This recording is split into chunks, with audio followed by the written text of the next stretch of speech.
할렐루야. 부활하시고 승천하셔서 온 세상을 다스리시는 주님의 평강이 우리 모든 성도님들 위해 함께 하시기를 주님의 이름으로 축복합니다. 아멘이시죠? 네. 여러분 혹시 집에서 이렇게 음식하고 있는데 뒤에 갑자기 호흡이 이렇게 들려서 뒤로 돌았는데 깜짝 놀란 경우 있으십니까? 뭐 이렇게 딴 일 하고 있는데 누가 이렇게 갑자기 뒤에 와서 이렇게 있어요. 뒤로 이렇게 돌아봤는데 갑자기 사람이 있어서 깜짝 놀란 경우 있으시죠? 네.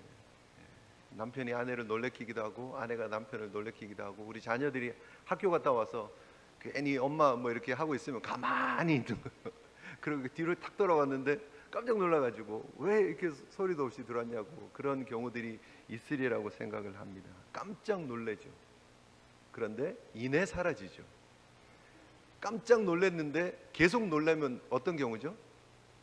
뒤로 돌아봤는데 모르는 사람이 있으면 모르는 사람이 계속 쳐다보고 있으면 이제 그거는 이제 심각한 일이죠. 도둑이 들어왔든지 강도가 들어왔든지 무슨 일이죠.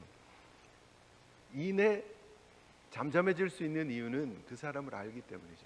깜짝 놀라기는 했는데 알고 보니까 남편이에요. 알고 보니까 아내예요. 알고 보니까 자녀들이에요. 놀랄 일이 없죠. 왜냐하면 그 사람을 알기 때문에. 그 사람을 내가 이미 익히 경험으로 알고 있고 사랑하는 사랑의 대상이기 때문에 실체를 확인하는 순간 두려움은 사라지고 마음에 평안이 오는 것이죠. 오히려 기쁨이 오기도 하죠. 반가운 남편이면 기쁠 거고 아닌 경우도 있기는 있을 수도 있겠지만 네, 그렇습니다. 네. 오늘 본문은 엠마오로 가던 두 제자가 주님을 만나고 난 이후 급히 그날 밤에 제자들에게 돌아옵니다. 그리고 우리가 주님을 만났습니다. 주님은 정말 부활하셨습니다 라고 증언하고 있는 그 시점에 제자들과 그들이 함께 모여있는 그곳에 예수님이 나타나는 장면으로 나타납니다. 요한복음 20장에 보면 그들이 모여있는 그곳을 그들은 두려워해서 유대인들을 두려워해서 문을 꼭 걸어 잠그고 있었다라고 말씀하고 있는데 부활하신 주님은 물리적인 제약 없이 그곳을 뚫고 들어오시며 나타나십니다. 그러면서 너희들에게 평안이 있을지어다 라고 말씀하시면서 제자들을 만나주시고 그 제자들에게 부활의 주님을 보여주시고 그리고 그 부활의 주님으로 인한 평강을 누리게 하시는 은혜를 오늘 본문을 통해서 우리는 보게 되는 것입니다. 부활하셨다는 소식을 방금 전까지 그들이 서로 나누고 있었으면서도 막상 주님이 나타나니까 놀라고 무서워해서 그들이 보는 것을 영으로 생각했다. 그죠? 영어로 하면 고스트라고 생각한 거예요. 고스트. 그런데 그 주님은 고스트가 아니었습니다. 실존하신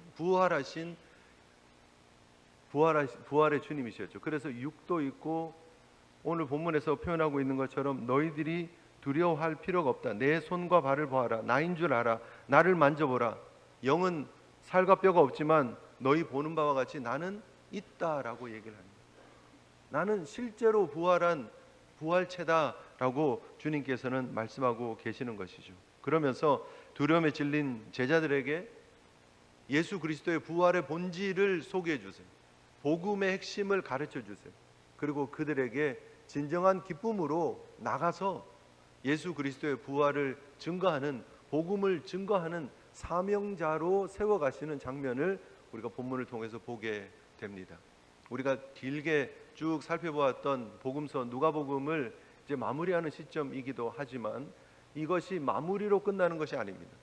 긴 마라톤의 마지막 이제 결승 테이블 끊고 이제는 끝이 아니라 새로운 또 주님의 은혜 가운데 복음의 마라톤이 열려지는 장면을 우리가 보게 되는 거죠. 한쪽 도어가 닫힌 것 같은데 새로운 문이 열리면서 하나님의 성령의 역사하심, 복음의 역사하심, 그리고 하나님의 일꾼들이 어떻게 주님께서 맡겨주신 그 귀한 복음의 유업을 이어가고 있는가를 보여주고 있는 장면입니다. 누가복음을 시작하면서도 말씀드렸지만 이 누가복음은 누가복음 한 권으로 단독으로 존재하고 있지 않습니다. 누가복음과 사도행전이 함께 연결되어져 있는 책입니다. 서두를 보면 똑같이 시작하고 있는 장면을 볼 수 있고 또 오늘 본문의 누가복음의 마지막과 우리가 이제 다음 주에 살펴보겠지만 사도행전 1장의 시작이 겹쳐지는 그림이 있어요. 예수님의 승천 장면과 예수님의 사명을 주시는 장면, 땅끝까지 이르러 내 증인이 되라라고 말씀하시는 그 장면이 누가복음 마지막 부분과 또 사도행전 처음 부분에 반복적으로 나타나면서 이것이 이어지고 있는 책이다라고 하는 그런 모습들을 우리에게 보여주고 있는 것이죠. 오늘 본문은 부활하신 예수님의 등장으로 나타나고 있는데, 왜 이렇게 예수님은 끊임없이 부활하신 예수님의 몸을 드러내고 계실까? 왜 나타내고 계실까? 왜 이렇게 보여주고 계실까? 사도 바울에 의하면 고린전서 15장에 보면 예수님께서 장사 지내셨다가 성경대로 사흘 만에 부활하셔서 게바에게 보이시고 베드로에게 보이셨죠. 그리고 12 제자에게 보이셨죠. 그 후에 500여 형제들에게 보이셨다라고 기록하고 있습니다. 그리고 야고보에게 보이셨고 모든 사도에게 보이셨고, 그리고 만삭되지 못한 나 같은 자에게도, 바울에게도 보여주셨다라고 말씀하고 있는 거예요. 성경에 보면 예수님께서 부활하시고 나서 바로 승천하신 것이 아니라 40일 동안 이 땅에 계시면서 예수님의 부활의 의의를 설명해 주시고, 성경을 통해서 예수님에 대해서 가르쳐 주시고 풀어 주시고, 그리고 그 부활하신 주님께서 여러 사람들을 만나고 부활하신 모습을 보여주시는 장면이 있어요. 왜요? 이게 중요하기 때문이에요. 예수 그리스도의 부활을 그저 들은 것과 예수 그리스도의 부활을 보고 믿는 것은 완전 다르기 때문에 예수님께서 제자들에게 그 제자들을 증인으로 삼기 위해서 분명한 증인의 자격들을 준비시키시는 거예요. 그래서 확실히 내가 부활하신 주님을 보았고, 내가 확실히 부활하신 주님을 믿고, 그 부활하신 주님은 성경에서 말하신 성경의 예언을 성취하시는 분이십니다 라고 하는 분명한 깨달음을 가지고 증인의 사명을 감당하는 거예요. 여러분, 주님께서 그 제자들을 그렇게 사용하셨듯이 우리 사랑하는 제일 성도들을 부활의 증인으로 그렇게 사용하시기를 주님의 이름으로 축복합니다. 그러기 위해서 우리가 부활의 주님을 제대로 경험해야 돼요. 부활의 주님이 경험되어지지 않으면 부활의 주님을 듣기는 들었는데 알기는 아는데 여전히 두려움 가운데 머물 수밖에 없다라는 거예요. 여러분 아는 것처럼 범죄한 인류의 가장 큰 불행은 무엇입니까? 죄로 인한 죄의 대가를 치러야 되는 거예요. 하나님은 사랑의 하나님이시지만 그러나 동시에 공의의 하나님이시기 때문에 우리의 범죄를, 우리의 잘못을, 우리의 죄를 없다고 덮어두시는 분이 아니세요. 그 죄에 대한 대가를 분명히 치르게 하세요. 그래서 사실 우리 모든 사람들은 죄에 대한 대가인 죽음을 피할 길이 없었어요. 그런데 너무나 감사하게도 하나님께서 이 구원의 계획을 준비하시고 예수 그리스도를 통해서 십자가와 부활을 통해서 이 구원의 계획을 완성하시면서 우리가 져야 될 죄의 대가를 예수 그리스도께서 대속하시고 그 죄의 값을 치루어 주셔서 우리에게 의롭다함을 주셨다는 거예요. 우리에게 평강을 주셨다는 거예요. 우리에게 자유로움을 주셨다는 거예요. 그런데 누구에게 이 자유로움이, 이 의로움이, 하나님의 자녀가 되는 권세가 주어지는가? 이 예수 그리스도를 믿는 자에게 주어지는 줄 믿습니다. 그래서 이 주님께서 지신 십자가, 그 주님께서 부활하신 그 부활에 대해서 온전히 믿는 믿음이 너무너무나 중요했다는 거예요. 그래서 예수님께서 직접 제자들에게 찾아오시는 거예요. 그들이 문을 걸어 잠그고 두려워하고 있지만 그 두려워하고 있는 그 제자들에게 예수님께서 직접 찾아가셔서 나타나셔서 부활하신 주님을 보여주고 계시는 거예요. 그들이 지금 두려워서 고스트인가라고 생각하고 있고, 그들이 지금 예수님께서 말씀하신 것처럼 두려워하고 있어요. 그리고 그들이 지금 의심하고 있어요. 그런데 그 두려움과 의심을 다 깨는 일들을 예수님께서 하나씩 하고 계신다는 거예요. 어떻게 하고 계십니까? 예수님께서 나를 만져봐라 말씀하세요. 영이면 살과 뼈가 없을 거 아니냐. 그런데 나를 만져봐라, 직접 확인해봐라 라고 말씀하고 계시는 거예요. 사실 예수님의 부활을 영지주의적으로 접근해서 이해하려고 했던 역사적인 흐름이 있었습니다. 영지주의자들은 예수님이 부활하셨는데 그 부활은 영적인 부활이었다라고 얘기를 하는 거예요. 영은 선하고 육은 나쁘기 때문에, 악하기 때문에 하나님의 아들 예수 그리스도께서 육을 입고 오실 리가 없고 육으로 부활하실 리가 없다라고 믿었어요.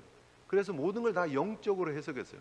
그런데 성경은 예수님이 영으로 부활하셨다고 말씀하고 계시지 않는다는 거예요.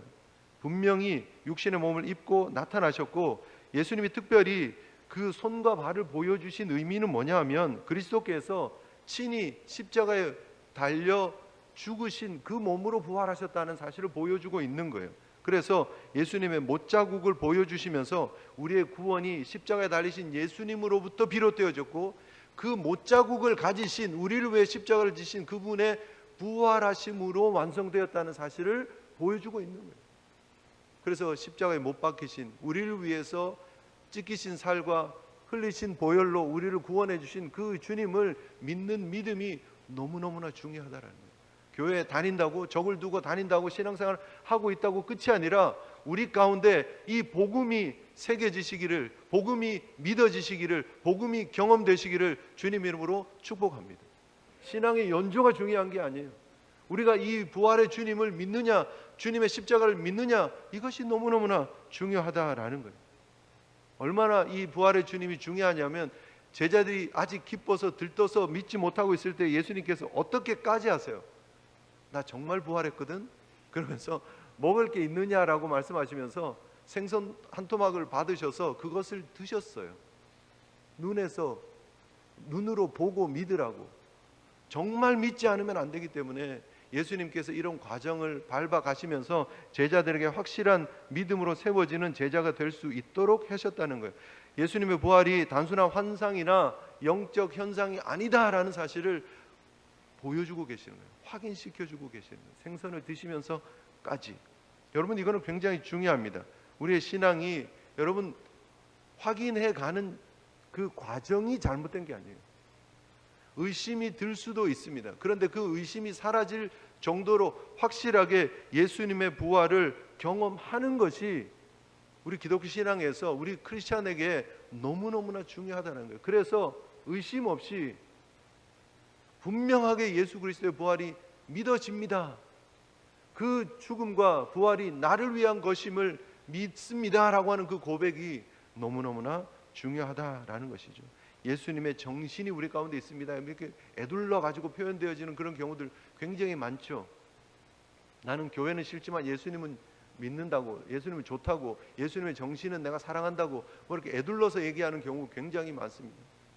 예수님을 굉장히 귀한 혁명가처럼, 굉장히 괜찮은 선생님인 것처럼, 굉장히 힘들고 어려운 사람들을 도와준 사회사업가처럼 해석하고 그 예수님을 정신으로 해석하고 받아들이려고 하는 경우들이 있어요. 그런데 여러분, 거기에서 머물면 안 됩니다.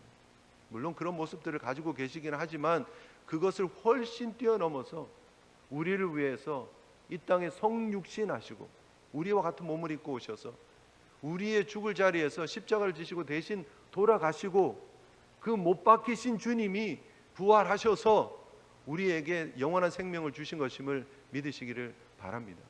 그 신앙이 우리가 영원히 붙잡고 우리가 천국까지 갈 수 있는 복음의 핵심이다라는 사실을 우리가 기억해야 합니다. 부활은 추억이 아니고 환상이 아니고 역사요 하나님의 은혜인 줄 믿으시기를 바랍니다. 여러분, 그 유튜브 영상 보면 겨울에 이게 많이 저한테는 이렇게 막 뜨더라고요. 그래서 이렇게 보라고 이렇게 화면이 이렇게 뜨는 영상이 하나 있는데 뭐냐면 벽난로 영상이에요. 벽난로 영상. 그래서 벽난로를 이렇게 딱 화면에 이렇게 꽉 채워가지고 안에 장작이 이렇게 활활 타는 장면을 영상으로 찍었어요. 그 나무가 이렇게 타는 소리 있죠. 이게 탁탁탁탁탁 하면서 나무 타는 소리도 나고 불이 이렇게 막 올라가고 하는 그런 벽난로 영상 보신 적 있으십니까? 자, 유튜브를 안 보시는군요. 네. 네. 겨울쯤 되면 나와요. 크리스마스 근처쯤 되면 나와요. 저한테는 그래요. 제가 한 번씩 틀어서 봐서 그런지 자주 뜨더라고요. 그래서 막 좀 좋은 화질로 해서 틀어놓고 제 컴퓨터 스크린에 이렇게 틀어놓고 이렇게 잠시 멍 때리기도 하고, 불멍한다 그러죠. 이렇게 멍 때리기도 하고 이렇게 하기도 한 적도 있어요. 근데 굉장히 좋은 영상이고 또 음악도 이렇게 음악 아니고 참 그 나무 타는 소리도 타닥타닥 나고 이러면 마음이 평안해지는 걸 경험합니다. 그런데 그럼에도 불구하고 그 난로 앞에서 내 몸을 녹일 수는 없다는 거예요. 왜요?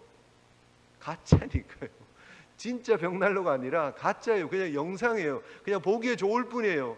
그냥 느낌만 좋을 뿐이에요. 그 열로 내 몸을 녹일 수가 없어요. 벽난로에서 나는 냄새를 느낄 수가 없어요. 그 열기를 느낄 수가 없어요. 벽난로 경험 별로 없으신지. 네. 그렇잖아요. 실제로 경험해 봐야 돼요. 그 열이 얼마나 뜨거운지. 여러분, 부활의 역사하심이, 부활의 능력이 마찬가지라는 거예요. 여러분, 그것을 직접 경험해 봐야 돼요. 그 능력이 내 삶을 꽉 채워봐야 돼요. 그래서 내가 변화된 삶을 실제로 살아가는 모습들이 필요하다라는 거예요. 그렇지 않으면 다 그냥 우리 부모님이 열심히 신앙생활했던 그 주님을 간접적으로 아는 것일 뿐이에요. 또 옆에 있는 우리 성도들이 신앙생활하고 있는, 열심을 내고 있는 그 믿음을 옆에서 바라보고 있을 뿐이에요. 나의 신앙이 아니에요.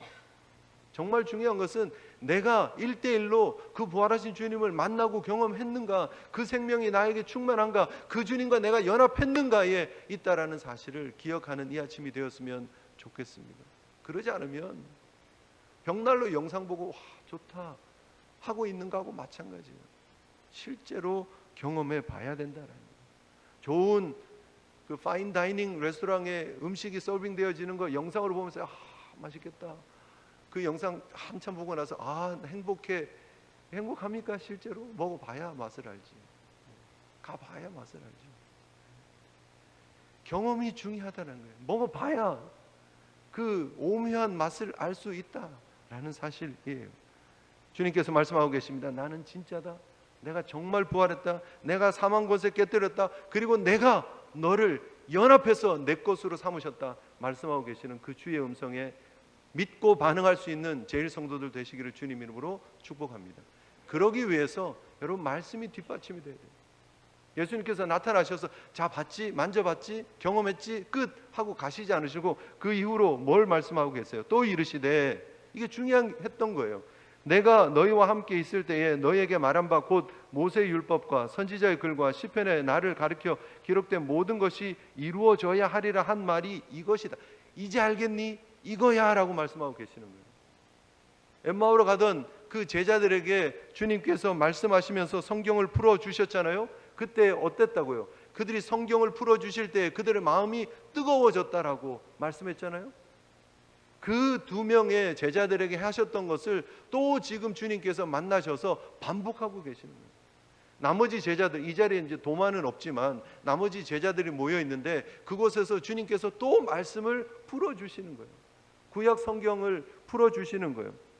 모세의 율법에 대해서, 모세 오경, 선지자의 글, 시편의 글을 통해서 예고되어진 예수 그리스도에 대한 예언을 다 하나씩 설명해 주시면서 바로 그 예언이 나를 통해서 이루어진 것이다 라고 말씀하고 계시는 거예요. 안타깝게도 지금 유대인들은 이 예수 그리스도의 이 해석을 아직도 이해하지 못하는 거예요. 구약 성경에 그렇게 예언되어진 예수 그리스도 메시아에 대한 예언이 예수님 안에 이루어졌다라는 사실을 부정하고 있는 거예요. 믿지 못하고 있는 거예요. 그래서 아직도 그 구약에 머물러 있는 모습이 유대인들의 모습인 거예요. 그런데 여러분 너무나 감사하게 우리는 이 모든 예언이 신약을 통해서 예수 그리스도의 오심을 통해서 십자가와 부활을 통해서 승천을 통해서 이루어졌음을 믿는 거예요.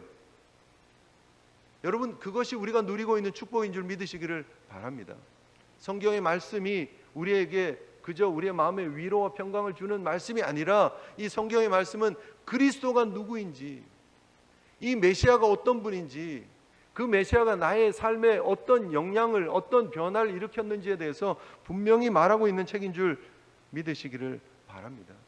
그저 아침에 성경 펴놓고 내가 마음에 드는 곳 이렇게 좀 읽어보고 참 위로가 되었네, 행복하네, 좋네, 뭐 그걸로 머무는 것이 아니라 이 말씀 하나하나가 바로 나의 주인, 나의 구세주 예수 그리스도를 보여주고 가르쳐주고 있는 말씀이구나 하고 깨달아지시기를 주님의 이름으로 축복합니다. 그래야 말씀이 힘이 있는 거예요. 그리스도 중심적으로 읽고 그리스도 중심적으로 해석이 되어져야 돼요. 물론 쉽지 않습니다. 우리의 지식으로 우리의 그런 한계가 있기 때문에, 그래서 우리가 성령님의 도우심이 필요한 거예요. 말씀을 대할 때마다, 말씀을 읽을 때마다 여러분 통독하고 또 매일 말씀 묵상을 할 때마다 기도하셔야 돼요. 성령님, 이 말씀을 깨닫게 하여 주시옵소서. 이 말씀이 내 삶에 깨달아지고 적용되어지게 해주십시오 하고 성령님의 도우심을 구하며 나갈 때에 하나님의 놀라운 역사가 나타날 줄 믿습니다. 여러분, 우리가 영적인 각성을 추구하고 있습니다. 기도하고 있습니다. 대각성이 우리 가운데 일어나게 해달라고. 쉽게 말해서 우리 가운데 부흥이 일어나게 해달라고. 그 부흥의 역사는 어떻게 일어납니까? 우리가 기도할 때 우리의 마음이 뜨거워지고 눈물이 터져나오고 우리의 죄가 회개되어지고 또 우리의 부족함이 경험되어지고 또 우리가 찬양이 터져나오고 우리의 몸이 떨리고, 물론 다 그렇게 나타날 수 있습니다. 그런데 정말 중요한 것은 이 하나님의 말씀이 그리스도의 영광을 드러내기 시작할 때, 내가 말씀을 읽었는데, 내가 말씀을 들었는데 그로 인해 내가 그리스도를 더 깨닫게 되어지고 그리스도의 영광이 내 마음속에 충만해지게 될 때, 그것이 우리의 영적 대각성인 줄 믿습니다. 말씀이 되어야 됩니다. 그 말씀이 내 신앙을 서포트를 해주고 뒷받침을 해주고 그 말씀이 나를 붙잡아 줄 때에 우리가 변하지 않는 거예요. 내 그런 감정적인 그런 사건, 물론 그 중요하다고 말씀드렸습니다. 그런데 그 사건이 계속 나를 붙잡지 못해요. 은혜 받았었던 5년 전, 10년 전, 20년 전, 30년 전 옛날에 중고등부 때 그런 경험들, 그가 한 번이 평생을 우리를 계속 이어가지 못할 때가 많아요. 물론 우리가 우리를 문득 그때를 기억나게 하시고 다시 우리를 붙잡으시는 성령의 은혜 가운데 우리가 다시 뜨거워지기도 하고 다시 열심을 내기도 하고 하지만, 정말 중요한 것은 이 말씀이 나를 계속해서 붙잡아줘야 된다는 거예요. 말씀을 통해서 예수 그리스도를 경험해야 된다는 거예요. 말씀을 통해서 그분이 나의 메시아고 그분이 나의 주인이신 것을 고백할 때에 흔들림 없이 믿음으로 전진할 수 있다라는 거예요. 주님, 하나님으로부터 직접 음성을 들었지만 고향 친척 본토 아비집을 떠나서 내가 너에게 준 약속의 땅으로 가라라고 주의 음성을 듣고 출발했지만, 심지어 아브라함조차도 순간순간 자기 생각대로 자기 판단대로 하잖아요. 하가를 통해서 자녀가 태어나기도 하고, 그죠? 인간적인 방법들이 중간중간 나온다는 거예요. 하나님의 음성을 직접 들었지만 실제로 그 음성 하나 가지고 끝까지 가기가 어렵다는 거예요. 근데 더 감사한 거는 우리에게는 이 복음의 핵심, 복음의 내용이 성경 전체가 우리에게 주어졌다라는 거예요. 하나님의 특별한 계시가, 특별한 은혜가 우리에게 주어졌다라는 거예요. 주님께서 말씀을 풀어주시면서 드러내고자 하셨던 게 뭐죠? 메시아, 예수 그리스도셨다는 거예요. 사랑하는 우리 성도님들의 그 신앙 핵심 속에 말씀이 깨달아지시고 말씀이 여러분 신앙의 뼈대가 되시기를 주님 이름으로 축복합니다. 그러면 흔들림이 없을 수 있다는 거예요. 그 말씀의 핵심은 뭐냐? 그리스도가 고난을 받고 제3일에 죽은 자 가운데서 살아날 것, 죽음과 부활, 이게 말씀의 핵심이에요. 복음의 핵심이에요. 그리고 뭘 말하고 있습니까? 그의 이름으로, 예수님의 이름으로 죄사함을 받게 하는 회개, 이것이 복음의 핵심이에요. 십자가와 부활이, 그리고 회개와 죄사함이 복음의 핵심이다라는 거예요. 신앙생활 오래 한 것 중요합니다. 연조도 중요하고 흔들림 없이 그 자리를 지켜나가는 건 너무 중요하지만, 그 중심 가운데 우리에게 예수님의 십자가와 부활이 분명히 있는가, 그리고 죄사함의 회개가 우리 가운데 있는가, 분명히 다시 한번 점검하시고 주님 앞에 건강하게 세워지는 저와 여러분들 되시기를 주님 이름으로 축복합니다. 결국 여러분, 복음의 확장은 이 복음의 핵심을 전하는 데 있는 거예요. 이 복음의 핵심을 아는 데 있는 거예요. 빌리 그레이엄 목사님 2018년 돌아가셨지만 20세기 가장 영향력 있는 전도자였습니다. 물론 그에 대한 평가가 뭐 좀 다르기도 하기도 합니다. 그러나 중요한 것은, 팩트는 그가 일평생 185개국에서 2억 명 넘는 사람들에게 복음을 전했다라는 거예요. 근데 그분이 전하신 복음의 핵심은 무엇이었는가? 그가 1934년 15살에 모디카이 햄이라고 하는 그 분의 부흥 집회에 참여를 합니다. 주제는 회개와 죄 사함이었습니다. 부모님과 함께 그 집회에 참여했는데 거기서 여러분은 죄인입니다. 여러분의 최선도 하나님 앞에서는 더러운 옷입니다. 그러나 예수 그리스도께서 여러분의 죄를 위해 십자가에 달리셨습니다. 회개하고 그리스도를 믿으십시오. 그러면 죄 사함을 받을 것입니다. 를 주제로 말씀이 선포되어졌어요. 그리고 그 말씀에 15살의 빌리 그레함 소년은 아멘으로 받아들여요. 그 말씀 앞에 섰던 거예요. 그리고 그는 복음 전도자로서의 삶을 한평생 살아갑니다. 그리고 그는 이렇게 고백합니다. 1934년 그날 밤 나는 복음의 핵심을 깨달았습니다. 회개와 죄사함, 이것이 내가 평생 전한 메시지입니다. 나는 이 메시지 외에 다른 것을 전할 것이 없습니다. 예수 그리스도 그리고 그분의 이름을 믿는 믿음으로 얻는 회개와 죄사함을 선포하고 다녔던 거예요. 하나님은 사랑이십니다. 그리고 그 사랑은 예수 그리스도의 십자가와 부활을 통해서 그리고 예수 그리스도를 믿는 믿음으로 회개를 얻는 그 은혜로 우리 가운데 주어질 수 있습니다. 그것만 전했다라는 거예요. 여러분, 우리 가운데 그 복음의 확신이 있느냐 하는 거예요. 주님으로 인해서 우리에게 회개 그리고 죄사함의 경험들이 있느냐 하는 거예요. 주님 안에 온전히 거하는 기쁨, 주님 안에 온전히 거하는 평강이 우리 가운데 있느냐. 그것이 온전하면, 그것이 진짜면 전하지 않을 수가 없다는 거예요. 그것이 진짜면 이것으로 끝나면 안 된다는 거예요. 복음서로 끝나는 것이 아닙니다. 사실은 모든 복음서는 사도행전으로 이어지고 있어요. 특별히 누가복음과 사도행전은 더더욱 그러하죠. 그래서 이것으로 끝나는 것이 아니라 주님께서 이 복음에 기록되어진 것을 말씀하시고 나서 그리고 결론적으로 48절에 너희는 이 모든 일의 증인이다 라고 말하는 거예요. 증인의 자격을 너희들은 다 갖추었다라는 거예요. 이 땅에 성육신하신 주님을 보았고 그분의 사역을 경험했고 그분의 십자가를 보았고 그분의 부활을 경험했고 그 이름을 믿는 이름으로 죄사함의 은혜를 누리게 되어지는 주의 제자가 되었으니까 이제 증인으로서 그 사명을 온전히 감당하라고 말씀하고 계시는 것입니다. 이 모든 일의 증인이다. 그런데 너희들의 힘으로는 안 된다. 그래서 위로부터 내가 줄 선물을 기다려라 라고 말씀하고 계시는 거예요. 약속하신 것을 기다려라. 그러면 위로부터 능력이 입혀질 것인데 그때까지 이 성에 머물고 그 다음 이 예루살렘부터 사마리아와 땅끝까지 증인이 되어 달라고 주님 말씀하고 계시는 것이죠. 사랑하는 성도 여러분, 우리에게 계속되어질 하나님의 역사가 있습니다. 우리를 통해 계속되어질 하나님의 역사가 있습니다. 그 역사에 쓰임받는 주님의 종들 되시기를, 부활의 증인들 되시기를 주님 이름으로 축복합니다. 내 힘, 내 능력이 아닙니다. 여러분, 사도행전은 성령 행전이에요.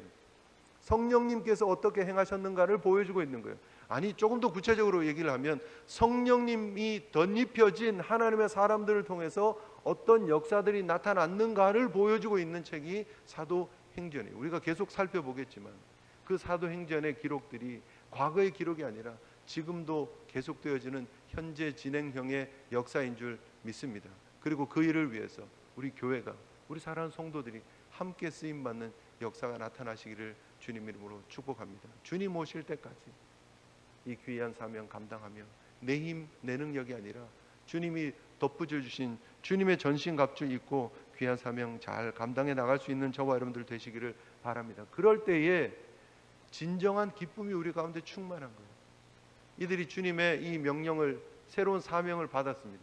그리고 주님께서 부활하시는 장면을 함께 목격했습니다. 하늘로 올려지시는 것을 보았습니다. 그리고 그들이 경배하고 큰 기쁨으로 예루살렘에 돌아가 성전에서 하나님을 찬송했다는 거예요. 나를 부르신 그 하나님의 은혜가 너무 크기 때문에, 내가 만난 부활의 주님의 은혜가 너무 크기 때문에, 아직 성령이 임하지도 않았는데 내가 이제 주님을 위해서 쓰임받을 것 생각만 해도 그들이 너무 기뻤다는 거예요. 그래서 큰 기쁨으로 그들이 하나님을 찬양하며 그들이 모여서 기도하며 오순절 성령 강림 사건을 준비하는, 고대하는 주의 종들이 되었다라는 사실입니다. 사랑하는 우리 제일권속 여러분, 우리에게 주신 하나님의 사명이 있습니다. 끝까지 주님의 사명 온전히 감당할 수 있는 믿음의 공동체로 쓰임받는 저와 여러분들 되었으면 좋겠고요. 그것을 기쁨으로, 축복으로, 특권으로 여기시고 함께 하나님 앞에 쓰임받는 믿음의 공동체 되시기를 주님 이름으로 축복합니다. 우리 받은 말씀 생각하시면서요, 함께 찬양했으면 좋겠는데요. 우리 자주 불렀던 찬양이죠. 원하고 바라고 기도합니다. 우리 함께 하나님의 꿈이 나의 비전이 되고 예수님의 성품이 나의 인격이 되고 성령님의 권능이 나의 능력이 되기를 소원합니다. 우리 하나님 앞에 쓰임받는 삶을, 소명 감당하는 삶을 사모하면서 이 찬양 함께 드렸으면 좋겠습니다.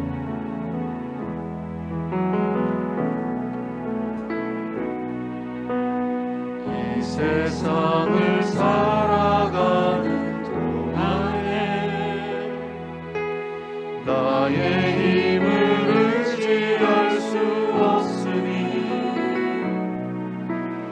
기도하고 낙심하지 말 것은 주께서 참 소망이 되시리라.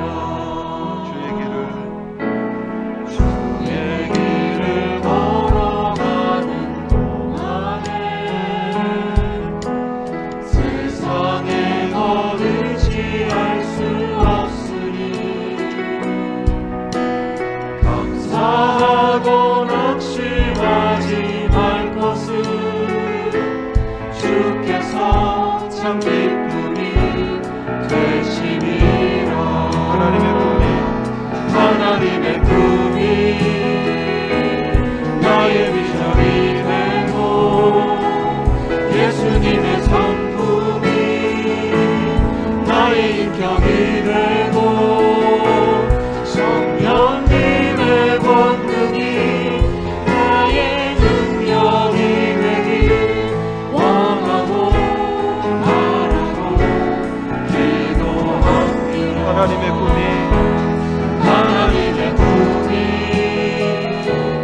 나의 비전이 되고 예수님의 성품이 나의 인격이 되고 성령님의 권능이 나의 능력이 되길 원하고 바라고 기도합니다. 우리 하나님 앞에 잠시 기도하며 나갔으면 좋겠습니다. 하나님의 놀라운 은혜로 구원받은 하나님의 백성답게 이 구원의 놀라운 소식을, 이 복음의 놀라운 소식을 땅끝까지 증거할 수 있는 하나님의 증인들 되게 하여 주시옵소서. 하나님의 꿈이 우리의 비전 되게 하시고 예수님의 성품이 우리의 인격 되게 하시고 성령님의 권능이 우리의 능력이 되어서 우리의 삶의 그 모든 힘이, 능력이, 생명이 드러나는 삶이 될 수 있게 해달라고 우리 함께 기도하며 나갔으면 좋겠습니다. 기도하시겠습니다.